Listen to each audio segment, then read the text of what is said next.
Yata ng kondo na, hindi. So ulit, makikita ko sa ilalim. Dito siya. Palis. Entry babaw.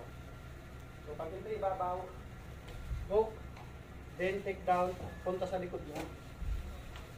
Yeah. Tapos, control. Luhod, punta doon, control. Discreet, tungka. Then, punta sa likod.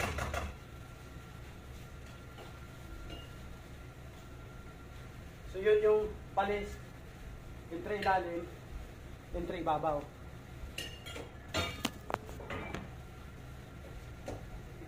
Next sa cross. Cross.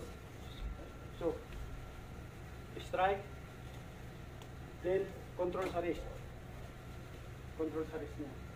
So from here, strike